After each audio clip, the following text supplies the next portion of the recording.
ओम गण गणपते नमः। ओम नमः शिवाय। शिव जी सदा सहाय। ओम नमः शिवाय। गुरु जी सदा सहाय।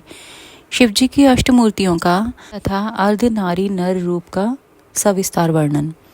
नंदीश्वर जी कहते हैं, ऐश्वर्यशाली मुने, अब तो महेश्वर के उन श्रेष्ठ अवतारों का वर्णन श्रवण करो जो लोक में सबके संपूर्ण कार्यों को पूर्ण करने वाले अतएव सुखदाता हैं। तात, यह जगत उन परमेश्वर शंभु की 8 मूर्तियों का स्वरूप ही है। जैसे सूत में मणियाँ पिरोई रहती हैं, उसी तरह यह विश्व उन अष्टमूर्तियों में व्याप्त होकर स्थित है।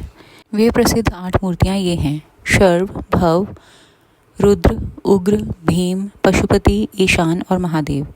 शिव जी के इन शर्व आदि अष्टमूर्तियों द्वारा पृथ्वी, जल, अग्नि, वायु, आकाश, क्षेत्रज्ञ, सूर्य और चंद्रमा अधिष्ठित हैं।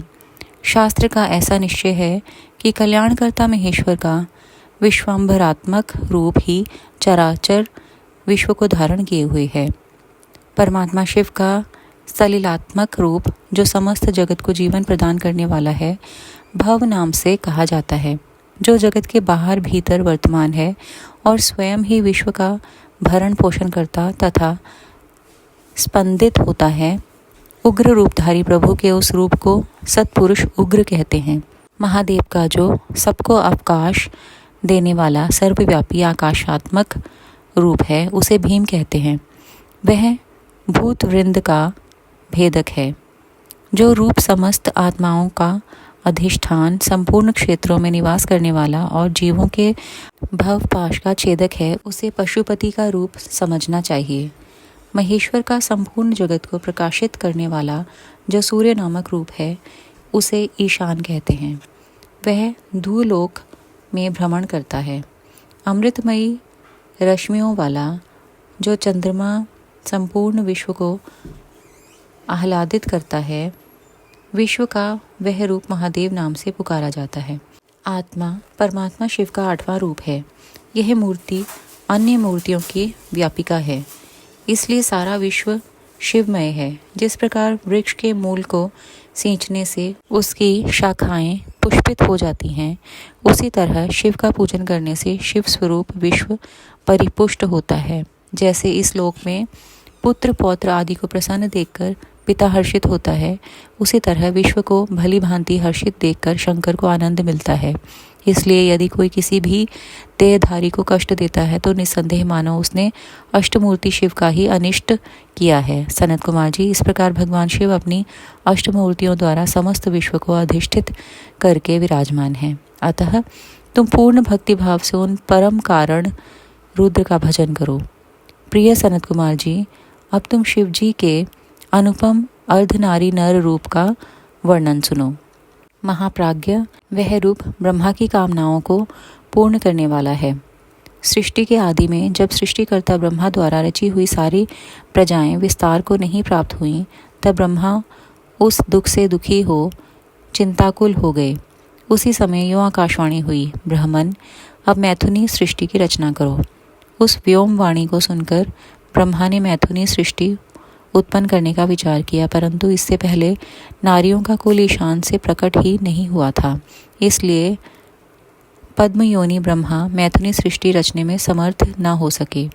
तब वे यों विचार कर कि शंभु की कृपा के बिना मैथुनी प्रजा उत्पन्न नहीं हो सकती, तब करने को उद्यत हुए। उस समय ब्रह्मा पराशक्ति शिव सहित परमेश्वर शिव का प्रेम पूर्वक हृदय में ध्यान करके घोर तप करने लगे। तदनंतर तमो अनुष्ठान में लगे हुए ब्रह्मा के उस तीव्र तप से थोड़े ही समय में शिवजी प्रसन्न हो गए। तब वे कष्टहारी शंकर पूर्ण सच्चिदानंद की कामदा मूर्ति में प्रविष्ट होकर अर्धनारी नर के रूप से ब्रह्मा के निकट प्रकट हो गए। उन देवाधिदेव शंकर को पराशक्ति शिवा के साथ आया हुआ देख ब्रह्मा ने दंड की भांति भूमि पर लेटकर उन्हें प्रणाम किया और फिर वे हाथ जोड़कर स्तुति करने लगे।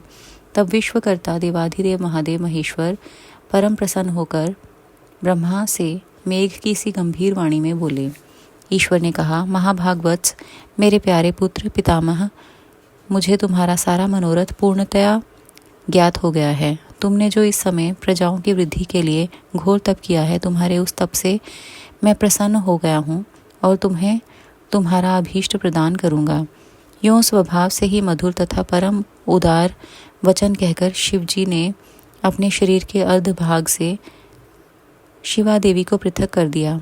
तब शिव से पृथक होकर प्रकट हुई उन परमा शक्ति को देखकर ब्रह्मा विनम्र भाव से प्रणाम करके उनसे प्रार्थना करने लगे। ब्रह्मा ने कहा, शिवे, सृष्टि के प्रारंभ में तुम्हारे पति देवाधिदेव परमात्मा शंभु ने मेरी सृष्टि की थी और मेरे द्वारा सारी प्रजाओं की रचना की थी। शिवे, तब मैंने देवता आदि समस्त प्रजाओं की मानसिक सृष्टि की, परंतु बारंबार रचना करने पर भी उनकी वृद्धि नहीं हो रही है। अतः अब मैं स्त्री पुरुष के समागम से उत्पन्न होने वाली सृष्टि का निर्माण करके अपनी सारी प्रजाओं की वृद्धि करना चाहता हूँ, किंतु अभी तक तुमसे अक्षय नारी कुल का प्राकट्य नहीं हुआ है। इस कारण नारी कुल की सृष्टि करना मेरी शक्ति के बाहर है। चूँकि सारी शक्तियों का उद्गम स्थान तुम ही हो, इसलिए मैं तुम अखिलेश्वरी परमा शक्ति से प्रार्थना करता हूँ। शिवे, मैं तुम्हें नमस्कार करता हूँ। तुम मुझे नारी कुल की सृष्टि करने के लिए शक्ति प्रदान करो, क्योंकि शिव प्रिय, इसी को तुम चराचर जगत की उत्पत्ति का कारण समझो। वरदेश्वरी, मैं तुमसे एक और वर की याचना करता हूँ। जगन्मातः, कृपा करके उसे भी मुझे दीजिए। मैं तुम्हारे चरणों में नमस्कार करता हूँ। वह वर यह है, सर्वव्यापिनी जगजननी, तुम चराचर जगत की वृद्धि के लिए अपने एक सर्वसमर्थ रूप से मेरे पुत्र दक्ष की पुत्री हो जाओ। ब्रह्मा द्वारा यूँ याचना किए जाने पर परमेश्वरी देवी शिवा ने तथास्तु, ऐसा ही होगा कहकर वह शक्ति ब्रह्मा को प्रदान कर दी।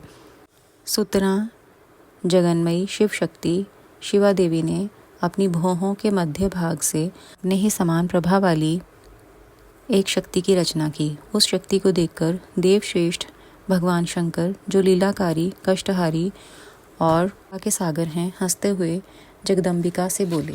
शिवजी ने कहा, देवी परमेष्ठी, ब्रह्मा ने तपस्या द्वारा तुम्हारी आराधना की है, अतः अब तुम उन पर प्रसन्न हो जाओ और उनका सारा मनोरथ पूर्ण करो।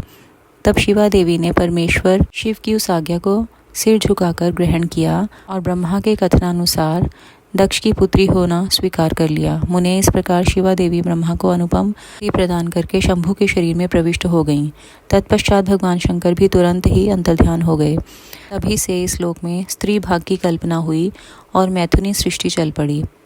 इससे ब्रह्मा को महान आनंद प्राप्त हुआ। तात, इस प्रकार मैंने तुमसे शिवजी के महान अनुपम अर्ध नारी नरार्ध रूप का वर्णन कर दिया। यह सत्पुरुषों के लिए मंगलदायक है। शुक्राना गुरुजी महाराज। फूल झुकमा।